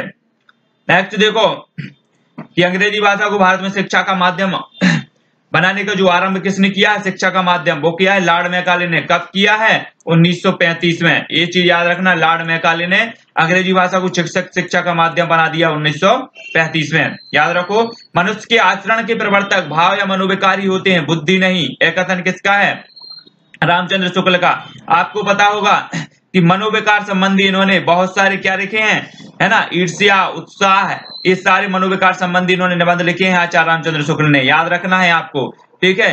किस भाषा को भारतीय आर्य भाषाओं की जननी, भारतीय आर्य संस्कृति का आधार देवभाषा मानी जाती है? सबको पता होगा संस्कृत भाषा को। फिर भी ये क्वेश्चन पूछा जाता है, ठीक है। प्रेमचंद के अधूरे उपन्यास का नाम क्या है? तो मंगलसूत्र, बता चुके हैं हम मंगलसूत्र। चिंतामणि के रचयिता बताना है आपको, चिंतामणि। तो चिंतामणि के जो रचयिता है वो रामचंद्र शुक्ल। आपको पता होगा कि चिंतामणि भाग 1 और भाग 2, है ना, तो याद रखना है चिंतामणि रामचंद्र शुक्ल का। और रामचंद्रिका किसकी रचना है? ये चीज आपको बताना है ना। रामचंद्रिका जो रचना है वो किसकी है? कमेंट के माध्यम से बताएं। वीरगाथा काल के कवि नहीं है, तो नामदेव वीरगाथा काल के कवि नहीं कहे। संत नामदेव बोला जाता ना, संत नामदेव, ये चीज आपको याद रखनी है। तो प्रगतिवाद उपयोगितावाद का दूसरा नाम है। मोस्ट इंपॉर्टेंट क्वेश्चन है, पूछा जाता परीक्षा में। प्रगतिवाद उपयोगितावाद का दूसरा नाम है नंद दुलारे वाजपेयी। एक कथन जो है नंद दुलारे वाजपेयी ने कहा है कि प्रगतिवाद जो है वो उपयोगितावाद का दूसरा नाम है। याद रखो, कनक कनक स्वगुणी मादकता दिखाए, तो एक कनक और दूसरी कनक, है ना, दो कनक आ रही हैं और दोनों के अर्थ क्या है? अलग। एक का सोना और एक का धतूरा, मतलब कौन सा अलंकार हो जाएगा? यमक अलंकार। अगर अलंकार की आपने वीडियो नहीं देखी है तो आप चैनल पर देखें, अलंकार आप कभी नहीं भूल सकते, ट्रिक के माध्यम से बताया है, देख लो जल्दी से फटाक से। द्रविड़ भाषा में सर्वाधिक बोली जाने वाली भाषा कौन सी है? तो द्रविड़ भाषा में तो तेलुगु है सर्वाधिक, है ना। और भक्तमाल भक्तिकाल के कवियों की प्राथमिक जानकारी देता है। इसके रचयिता कौन है? नावादास। मैंने बताया था कि अगर कोई एग्जाम हो रहा है किसी भी चीज का तो उसके लिए आपको हिंदी साहित्य अगर उसमें पूछी जा रही तो भक्तमाल आपको पढ़ना ही पड़ेगा। भक्तमाल ये रचना जो नावादास की है ना, क्योंकि ये भक्तमाल और 84 वैष्णव की वार्ता, 252 वैष्णव की वार्ता, ये सब गोकुलदास की जो 2 रचना है इनको भी पढ़ना पड़ेगा, है ना। वर्ण रत्नाकर, ये भी आपकी ज्योतिषवर ठाकुर की, ये भी पढ़नी पड़ेगी। ये सारी जो रचना है मध्यकाल से संबंधित, इनको आपको पढ़ना ही पड़ेगा। ये रचना पूछी जाती है। अमीर खुसरो ने किसके विकास में अग्रणी भूमिका निभाई?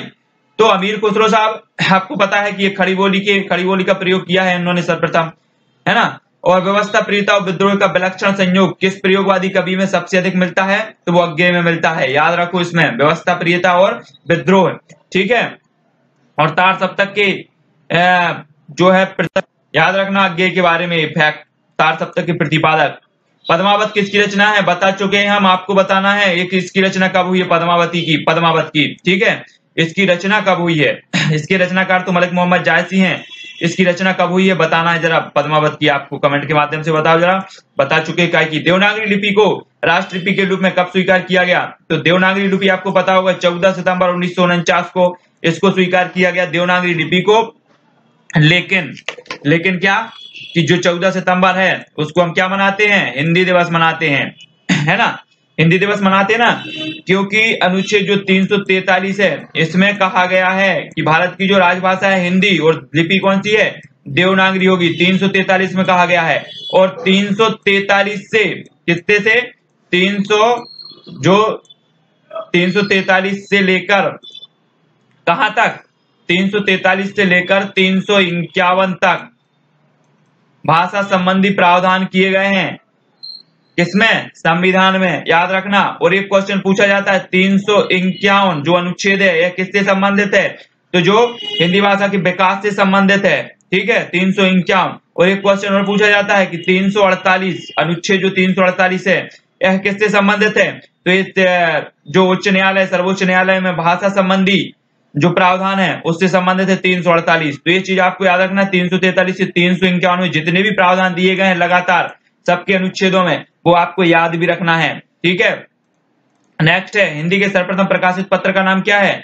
तो हिंदी का जो सर्वप्रथम प्रकाशित पत्र है वो है उदंत मार्तंड। बता चुके हैं इसके संपादक कौन है, तो वो आपको कमेंट के माध्यम से बताना है। भारत में सबसे कम बोले जाने वाला जो भाषाई समूह है वो चीनी तिब्बती है, ठीक है। आपने 4 भाषा परिवार जो है उनको याद रखो, उनसे संबंधित जो भाषा है उनको भी याद रखना है। अष्टछाप के सर्वश्रेष्ठ भक्त कवि कौन है? तो सूरदास जी हैं अष्टछाप के। अब आपको बताना है कि अष्टछाप की स्थापना किसने की थी, कमेंट के माध्यम से, ठीक है। नेक्स्ट देखें सूरदास संस्कृति के 4 अध्याय। संस्कृति के जो 4 अध्याय है एक क्वेश्चन है, ये पूछा ही जाता परीक्षा में। ये रामधारी सिंह दिनकर का है, रामधारी सिंह दिनकर का। कमेंट के माध्यम से बताओ कि रामधारी सिंह दिनकर को कब मिला था इन्हें उर्वशी के लिए क्या ज्ञानपीठ पुरस्कार कब मिला था? कमेंट के माध्यम से बताओ। किस भाषा को द्रविड़ परिवार की सभी भाषाओं की जननी कहा जाता है? द्रविड़ परिवार की सभी भाषाओं की जननी कहा जाता है तो तमिल को कहा जाता है, याद रखो इसको। दोहा कोश के रचयिता कौन है? तो मैंने बताया था कि सरायपाजी दोहा कोश के रचयिता है। और मनुष्यता का विपरीतार्थक शब्द है तो बर्बरता हो जाएगा, मनुष्यता का विपरीतार्थक बर्बरता हो जाएगा, ठीक है। नेक्स्ट आष्ट्रिक भाषा समूह की भाषाओं को बोलने वालों को क्या कहा जाता है? वो कहा जाता है किरात। क्या कहा जाता है? किरात कहा जाता है, याद रखना इसको। शुक्ल जी ने हिंदी साहित्य का इतिहास कब लिखा? तो 1929 में लिखा, ठीक है, शब्द सागर की भूमिका के रूप में। आदिकाल को वीरगाथा काल नाम दिया तो रामचंद्र शुक्ल ने। अगर ये जो नामकरण किया गया है किसने क्या कहा है, हमने एक वीडियो बनाया है ट्रिक के माध्यम से कि किसने क्या कहा है, किसने बीज वपन काल कहा है, किसने आदिकाल कहा है, किसने वीर काल कहा है, किसने मिस्र काल, है ना, किसने, ये सारी चीजें आपको बतानी है। तो अगर ये चीज आपको पढ़नी है तो वो वीडियो भी आप देख सकते हैं, ठीक है। नेक्स्ट देखें the modern vernacular literature of Hindustan, है ना, एशियाटिक सोसाइटी ऑफ बंगाल द्वारा इसका प्रकाशन किया गया था, the modern vernacular literature of Hindustan. लेकिन ये किसकी रचना है? तो जॉर्ज ग्रियर्सन की है। और ये किस भाषा में है? तो याद रखना है अंग्रेजी भाषा में है, the modern vernacular literature of Hindustan. और सर्वप्रथम गारसादा तासी ने किस भाषा में इस्तबारदार लिटरेचर हिंदुस्तानी लिखा है? वो आपको कमेंट के माध्यम से बताना है, ठीक है। और एक क्वेश्चन और आता है कि हिंदी साहित्य का इतिहास सर्वप्रथम किसने लिखा? तो शिवसेन सेंगर ने लिखा था, शिवसेन सरोज। याद रखना, बहुत सारे लोग कंफ्यूज हैं। पहले बताया था कि देखो सर्वप्रथम गारसादा तासी ने हिंदी साहित्य का इतिहास लिखा, लेकिन वो किस भाषा में लिखा? फ्रेंच में। और हिंदी में हिंदी साहित्य का इतिहास सर्वप्रथम लिखा है शिवसेन सेंगर ने, शिवसेन सरोज, याद रखो, है ना। रासो शब्द का संबंध रसायन से किसने जोड़ा है? तो आचार्य रामचंद्र शुक्ल ने जोड़ा है। रासो संबंध, जो रासो काव्यधारा आपने पढ़ी होगी आदिकाल में, है ना, रासो साहित्य, पृथ्वीराज रासो, बीसल देव रासो, ये सारी चीजें पढ़ी हैं। तो रासो का अर्थ क्या है? विभिन्न विद्वानों ने अलग अलग मत दिए हैं। वहीं रामचंद्र शुक्ल की अगर बात करें तो उन्होंने रसायन से माना है, रसायन से, ठीक है, रासो शब्द का संबंध, ठीक है। और राजसूय शब्द से माना है किसने? गारसादा तासी ने, ठीक है, याद रखना इसको।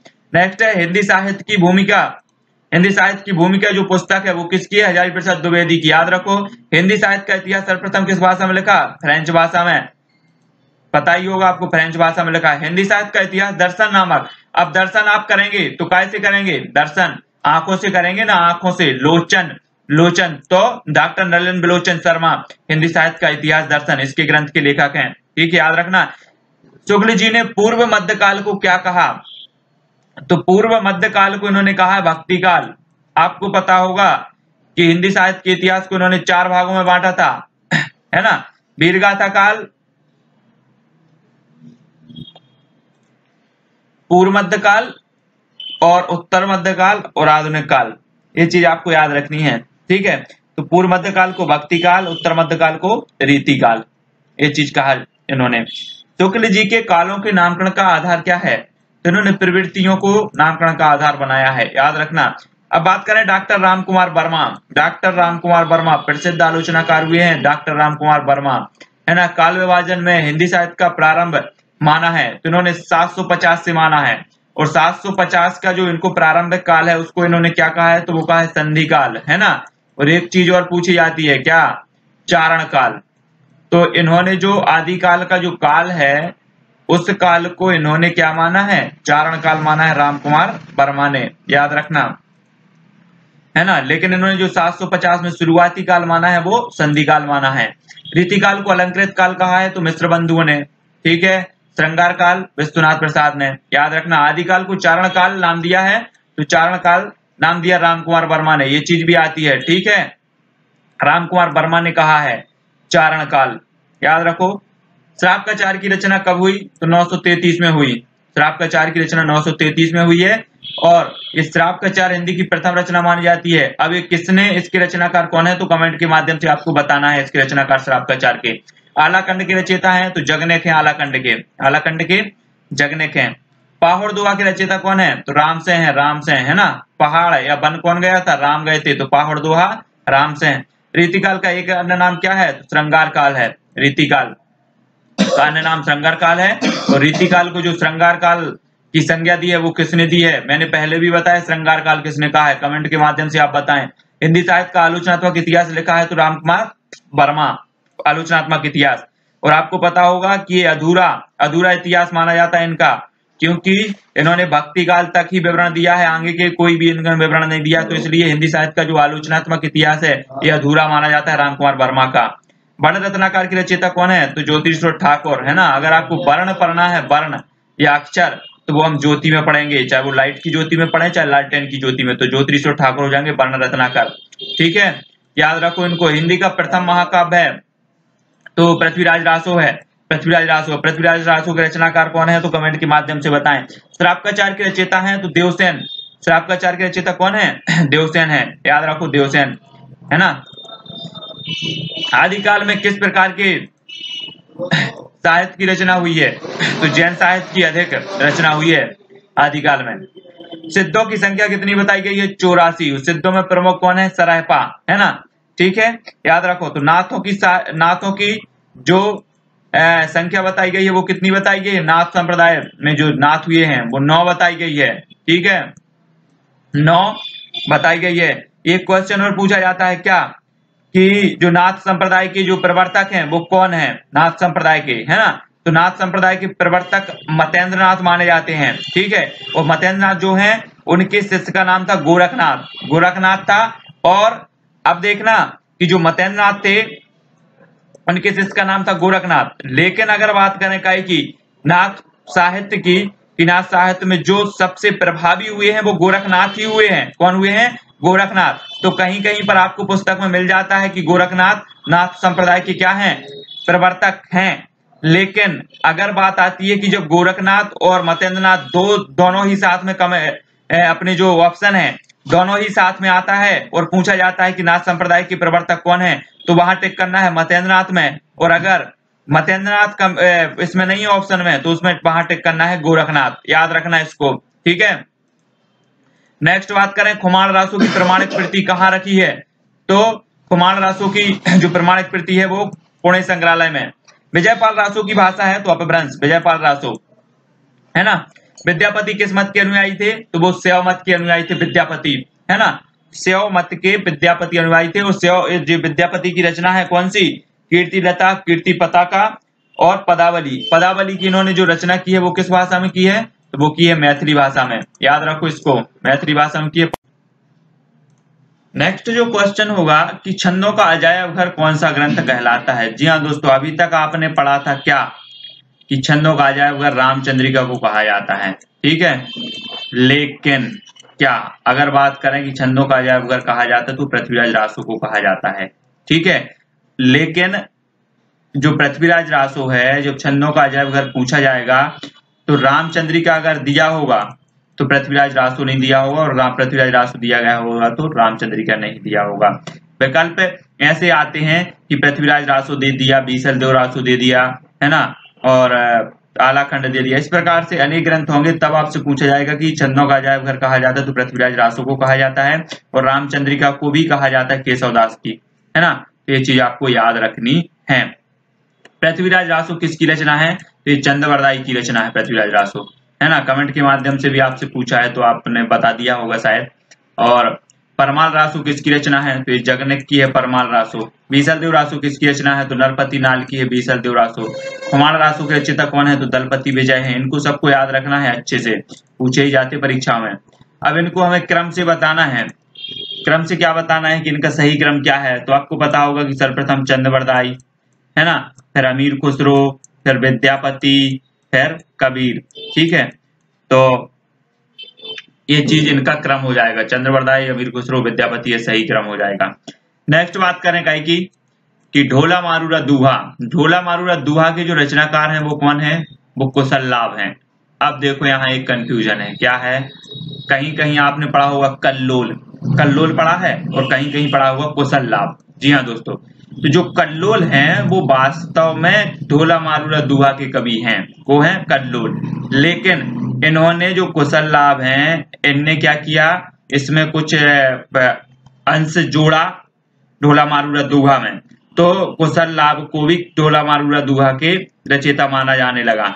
तो जब कल्लोल आएगा, कै में कल्लोल अगर ऑप्शन में आएगा तो कुशललाभ नहीं दिया होगा, तो वहां पर आपको कल्लोल लगाना है, और कल्लोल नहीं दिया होगा तो कुशललाभ लगाना है। ये चीज आपको याद रखना है। ढोला मारूरा दूहा के रचयिता, यहाँ पर हम कुशललाभ और कल्लोल के बारे में जो कंफ्यूजन था वो आपको मिट गया, ठीक है। गोकुलनाथ द्वारा रचित ग्रंथ है, तो मैंने बताया था कि 84 वैष्णव की वार्ता और 252 वैष्णव की वार्ता, ये दोनों ही ग्रंथ गोकुलनाथ के हैं और बड़े ही प्रसिद्ध माने जाते हैं गोकुलनाथ के ये ग्रंथ, है ना। मैथिल कोकिल के नाम से प्रसिद्ध हैं तो विद्यापति जी, ठीक है। पदावली, कीर्तिलता, कीर्ति पताका, इस प्रकार से इनकी रचनाएं हैं, और ये बहुत ही प्रसिद्ध रचनाएं मानी जाती हैं इनकी, ठीक है। और जैन साहित्य भरतेश्वर बाहुबली राज के रचयिता कौन है, तो शालिभद्र सूरी हैं, भरतेश्वर बाहुबली राज के। और आदिकाल में अगर सबसे ज्यादा जो रचनाएं हुई हैं वो जैन साहित्य में ही हुई हैं, याद रखना इसको। और राव सांकृत्याय के अनुसार हिंदी का प्रथम कवि माना जाता है तो सरायपाव। रासो शब्द की उत्पत्ति राजसूय, राजसूय शब्द से, मैंने बताया था राजसूय शब्द से किसने मानी है, गारसादा तासी ने मानी है। और बात करें कि रसायन से किसने मानी है, तो रसायन से जो मानी है वो किसने मानी है, मैंने बता चुका हूं एक बार, कमेंट के माध्यम से अब आपको बताना है कि जो रासो शब्द की उत्पत्ति रसायन से किसने मानी है, तो वो आपको कमेंट के माध्यम से आप बता देंगे, ठीक है। परमाल रासो के रचयिता जगनिक किस राजा के आश्रित कवि थे, तो ये थे राजा परमार्दी देव। कहाँ के, महोबा के राजा जो परमार्दी देव थे इनके आश्रित कवि थे।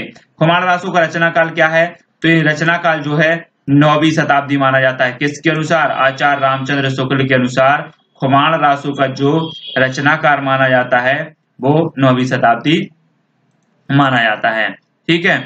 नेक्स्ट है डिंगल भाषा अपभ्रंश के साथ किसके योग से बनती है, तो डिंगल जो भाषा है वो राजस्थानी, डिंगल और अपभ्रंश का जो मिश्रित रूप है वो राजस्थानी भाषा है, ठीक है। अपभ्रंश और राजस्थानी का जो मिश्रित है वो डिंगल है, अपभ्रंश और राजस्थानी, ठीक है। और अपभ्रंश और ब्रज भाषा का पिंगल। अपभ्रंश का वाल्मीकि किस कवि को कहा जाता है, तो स्वयंभू को कहा जाता है। स्वयंभू को आपको याद रखना, स्वयंभू। अपभ्रंश का इन्हें वाल्मीकि कहा जाता है, ठीक है।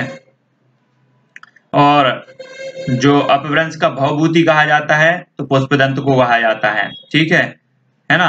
और इन्हें अपभ्रंश का वाल्मीकि किसने कहा है? तो डॉक्टर भयाणी ने कहा है। ये भी याद रखना, डॉक्टर भयाणी ने इन्हें स्वयंभू को अपभ्रंश का वाल्मीकि और पुष्पदंत को क्या कहा है? भवभूति कहा है अपभ्रंश का। याद रखना इनको। साहित्य का इतिहास जनता की चित्तवृत्ति का इतिहास है, तो रामचंद्र शुक्ल ने जनता की चित्तवृत्ति का इतिहास माना है ना? और जनता के समूह का विकास माना है, तो किसने माना है? बालकृष्ण भट्ट ने माना है। इनमें दोनों में कंफ्यूज होता है। जनता की चित्तवृत्ति याद रखना रामचंद्र शुक्ल।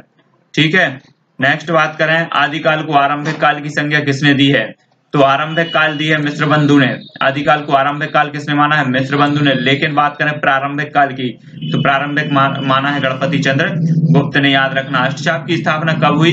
तो 1565 में हुई है। अष्टचाप की स्थापना किसने की है? तो कमेंट के माध्यम से आप बताओ किसने की है। आचार्य रामचंद्र शुक्ल जी ने सूफी काव्य परंपरा का प्रथम ग्रंथ किसे माना है? तो मैंने बताया था कि मृगावती को माना है। ठीक है, आचार्य रामचंद्र शुक्ल ने। लेकिन अगर वैसे पूछा जाता है कि जो सूफी काव्य की प्रथम रचना है तो वो कौन सी है, तो ये हम बता चुके हैं पहले। तो आपको कमेंट के माध्यम से बताना है सूफी काव्य परंपरा की प्रथम रचना कौन सी है। सिद्ध और नाथों की संख्या 84 और 9 है। और पूर्व मध्यकाल का एक अन्य नाम शुक्ल जी के अनुसार है। तो इन्होंने मध्यकाल को दो भागों में बांटा था, पूर्व मध्यकाल को भक्ति काल और उत्तर मध्यकाल को रीतिकाल। ठीक है, और खुसरो ने काव्य भाषा के रूप में किस बोली का प्रयोग किया? तो जो खुसरो जी हैं इन्होंने काव्य भाषा के रूप में खड़ी बोली, ठीक है, खड़ी बोली का प्रयोग किया था। डॉक्टर नरोत्तम स्वामी रासो शब्द की उत्पत्ति किससे मानते हैं? तो रसिक से मानते हैं। अब देखना, हमने 3 लोगों की पढ़ ली।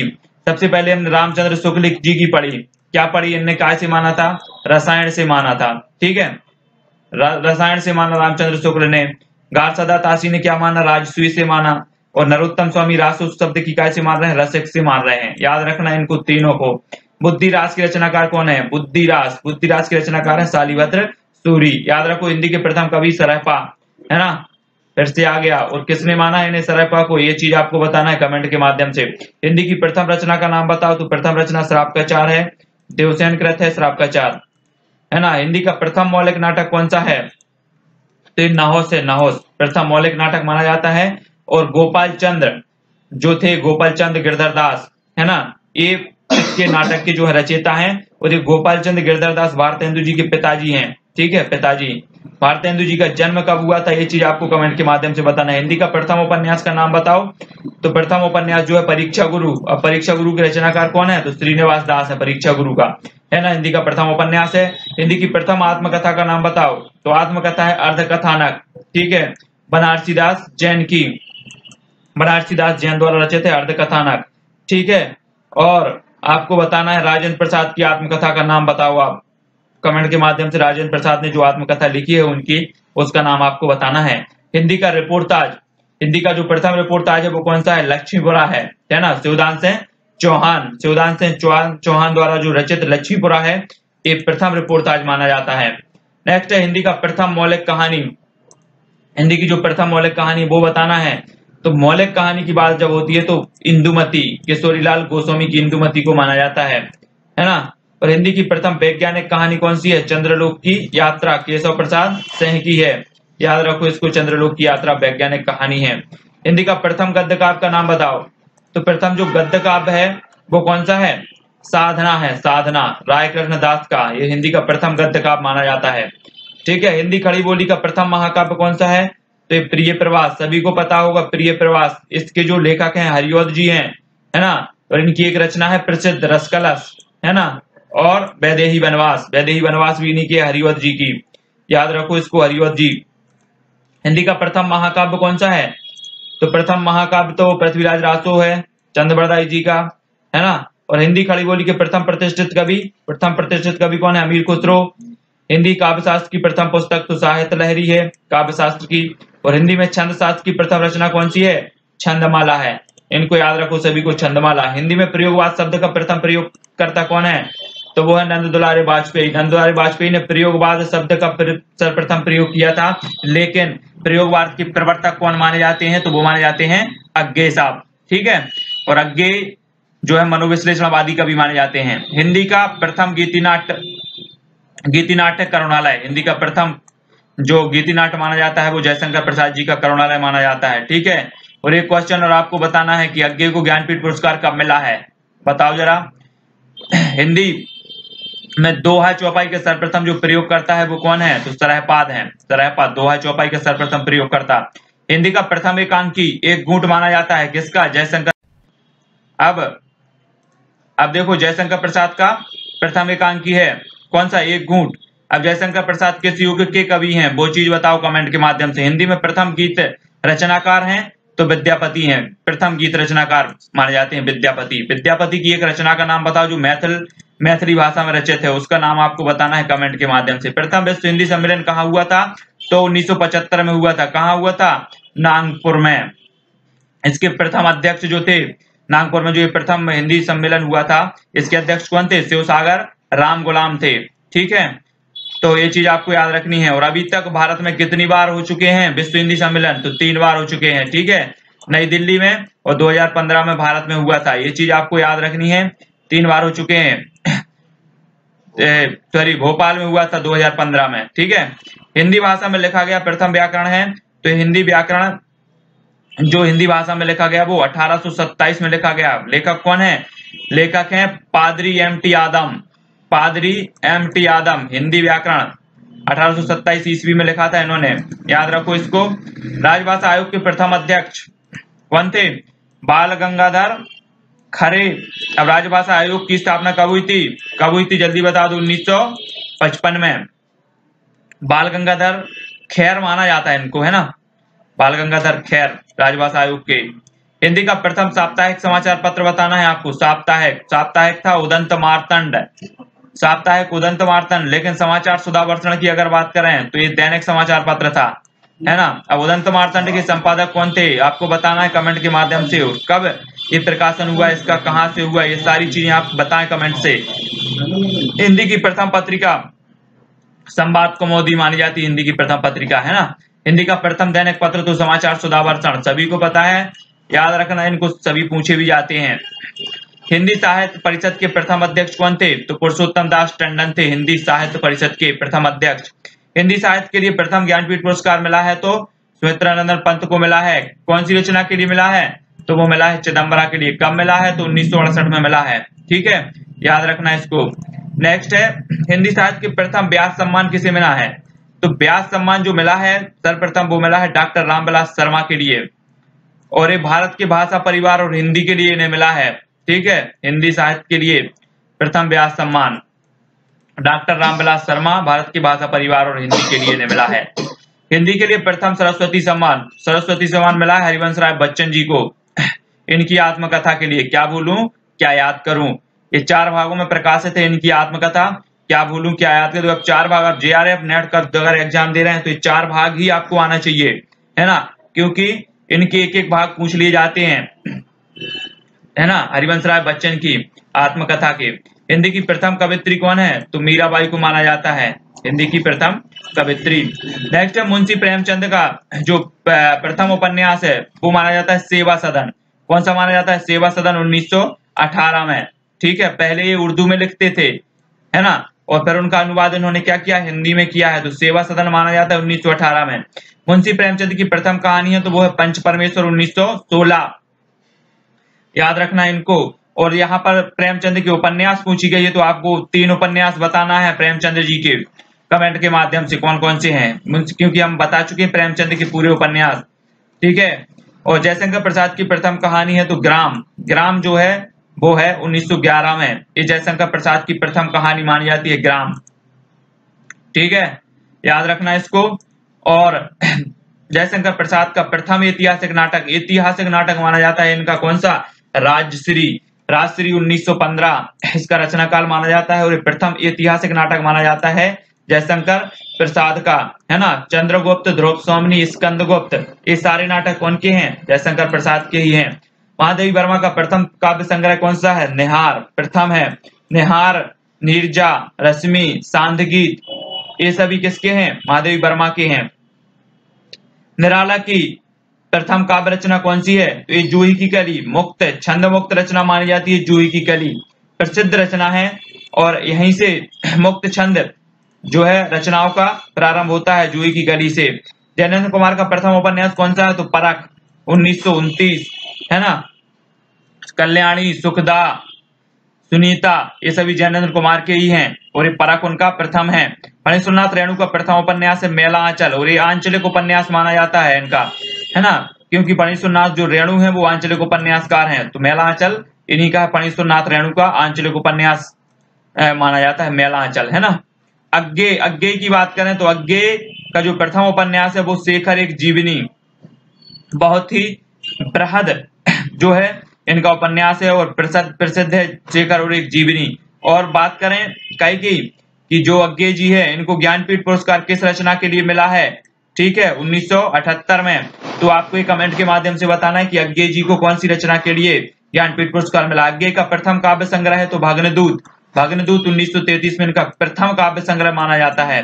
ईलाचंद्र जोशी का प्रथम उपन्यास है, तो ईलाचंद्र जोशी जो हैं इनका प्रथम उपन्यास कौन सा माना जाता है? तो घृणामयी माना जाता है, घृणामयी, है ना। और ये ईलाचंद्र जोशी मनोविश्लेषणवादी कवि माने जाते हैं। घृणामयी जो है इनका प्रथम उपन्यास, ये भी आपको याद रखना है। और भगवती चरण वर्मा का जो प्रथम उपन्यास है वो कौन सा है? तो वो है चित्रलेखा 1939। भगवती चरण वर्मा का प्रथम उपन्यास चित्रलेखा है 1939, याद रखो इसको। सूरदास, कुंभनदास, परमानंद दास, कृष्णदास के गुरु कौन थे? तो ये वल्लभाचार्य थे। कौन थे? सूरदास, कुंभनदास, परमानंद दास और कृष्णदास, ठीक है, इनके गुरु थे वल्लभाचार्य, है ना।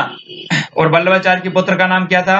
विट्ठलनाथ। और विट्ठलनाथ ने 4 अपने शिष्य और 4 जे वल्लभाचार्य के शिष्य मिलाकर काय की स्थापना की? अष्टचाप की, याद रखो। शीत स्वामी, गोविंद स्वामी, चतुर्भुज स्वामी और नंददास, ये 4 कवि कौन थे? ये 4 कवि विट्ठलनाथ के शिष्य थे। और ये 4 और 4 मिलकर ये 8, यहाँ पर अष्टचाप की एक स्थापना हो जाती है कब? 1565 में, याद रखो जल्दी जल्दी। नेक्स्ट बात करें कौन की? पृथ्वीराज रासो में कितने सर्ग हैं?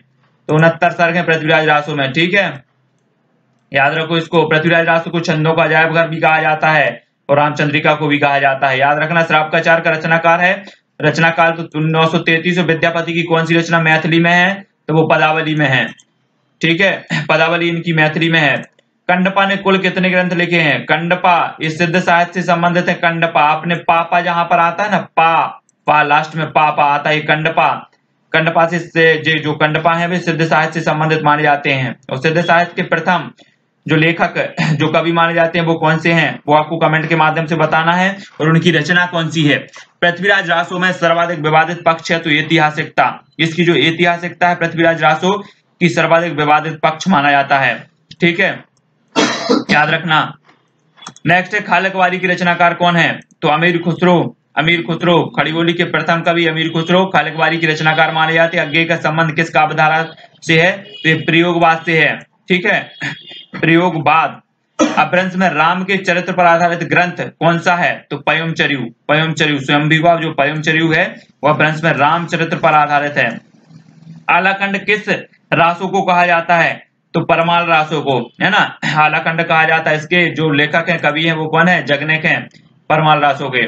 द्विवेदी युग का जो काल माना जाता है वो कौन सा है? 1900 से 1920 माना जाता है द्विवेदी युग का, ठीक है। लेकिन छायावाद का काल क्या माना जाता है? तो अब देखना कि 1920 माना जाता है कहीं कहीं, लेकिन 1918 भी माना जाता है, ठीक है, 1918 से 1936 भी माना जाता है छायावाद का, और कहीं कहीं 1920 से 1936 भी माना है, याद रखना इसको, है ना। ऑप्शन में जो है डिपेंड करता है इसके उत्तर का, ठीक है। प्रयोगवाद, प्रयोगवाद का काल माना जाता है तो 1943 से 1953 प्रयोगवाद का काल, और प्रगतिवाद का 1936 से 1943, याद रखो। नई कविता का काल 53 से अब तक माना जाता है, याद रखना है इनको। गोरखनाथ की रचनाओं का संकलन गोरखवाणी, गोरखवाणी नाम से किसने किया है? तो पीतम्बर दत्त बड़थवाल, पीतम्बर दत्त बड़थवाल ने गोरखनाथ की जो रचना है इनका संकलन किया है गोरखवाणी नाम से, याद रखना है गोरखवाणी नाम से। और गोरखनाथ नाथ संप्रदाय से संबंधित हैं। और नाथों की संख्या कितनी है? 9 है। सिद्धों की संख्या आपको बताना है कमेंट से। आचार्य रामचंद्र शुक्ल के अनुसार भक्ति काल का समय माना जाता है तो 1375 से 1700 माना जाता है भक्ति काल का, शुक्ल जी के अनुसार। ठीक है। विशिष्ट अद्वैत के प्रवर्तक कौन है? तो विशिष्ट अद्वैत के जो प्रवर्तक हैं वो रामानुजाचार्य है ना, श्री संप्रदाय विशिष्ट अद्वैत रामानुजाचार्य हैं।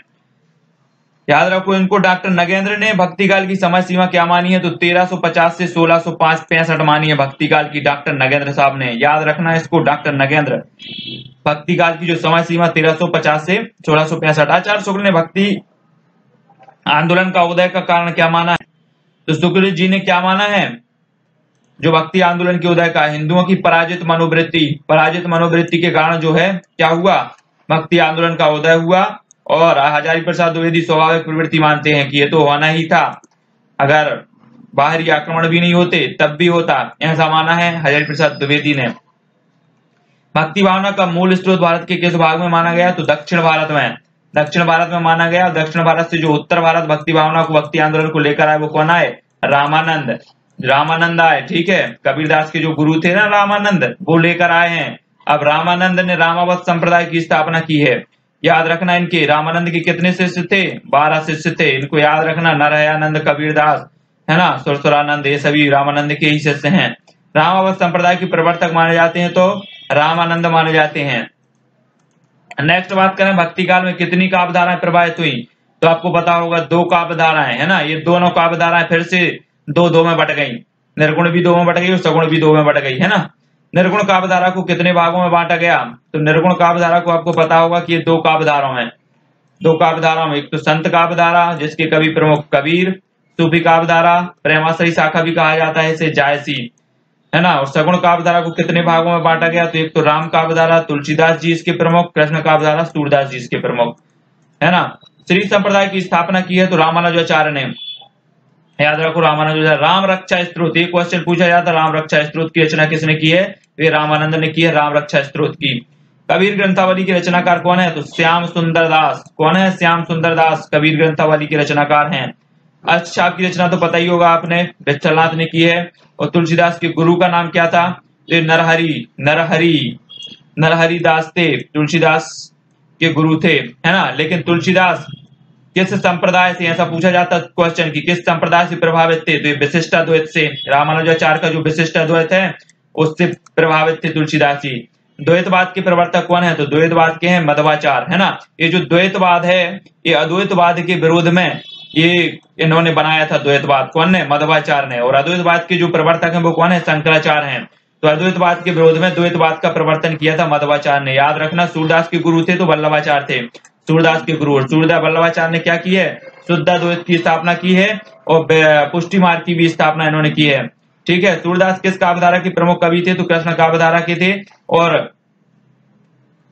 तो दोस्तों एक निवेदन करूंगा आपसे कि चैनल को सब्सक्राइब कर लें जिन्होंने नहीं देखा है। ये 288 क्वेश्चन आपका पूरा कंप्लीट बेसिक जो हिंदी साहित्य का है, पूरा जो बेसिक है आपको कंप्लीट हो जाएगा और आपके अंदर कॉन्फिडेंस जो है जागृत हो जाएगा। आप हिंदी साहित्य में बहुत सारे जो क्वेश्चन है आपसे बनने लगेंगे। आलवार भक्त से क्या तात्पर्य है? तो वैष्णव भक्त ही तमिल भाषा में आलवार कहलाते हैं। क्या कहलाते हैं?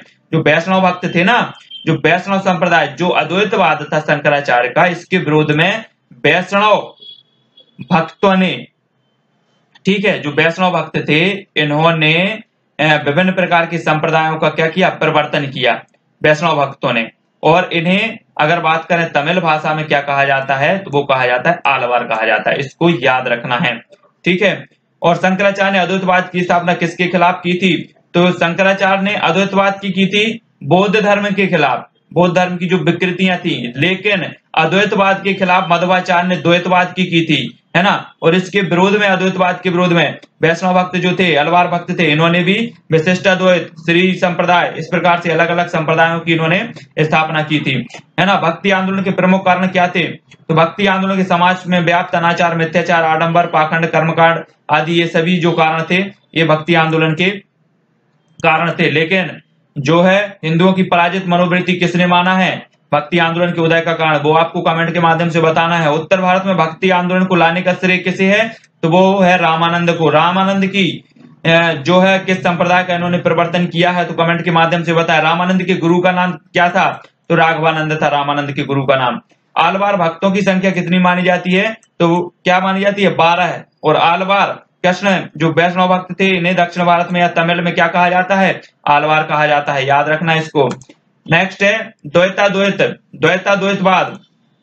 द्वैताद्वैतवाद के जो संप्रदाय के प्रवर्तक है वो कौन है? निम्बार्काचार्य। एक चीज और, जो द्वैताद्वैतवाद है इसे सनक संप्रदाय भी कहा जाता है, याद रखना। निम्बार्काचार्य है। पुष्टि मार्ग के प्रवर्तक तो वल्लभाचार्य हैं ही। साखी शब्द रमैनी रचना है कबीरदास की, और वल्लभाचार्य के पुत्र का नाम था तो विठलनाथ था, ठीक है। और रामानंद के कितने शिष्य थे? तो 12 शिष्य थे। और सिद्धांत पंचमात्रा, याद रखना, बहुत ही प्रसिद्ध सिद्धांत पंचमात्रा के रचनाकार है राघवानंद। कौन है? राघवानंद, है ना, रामानंद के गुरु राघवानंद, इनकी रचना सिद्धांत पंचमात्रा। कबीर का जन्म कब हुआ? तो 1398 में हुआ था, याद रखना इसको, ठीक है, याद रखो इसको। कहते हैं कि एक संपन्न परिवार की विधवा, उसके जो है कोख से कबीरदास का जन्म हुआ, तो लोक लाज के बस से इन्हें तालाब के किनारे फेंक दिया गया था कबीरदास जी को, ठीक है।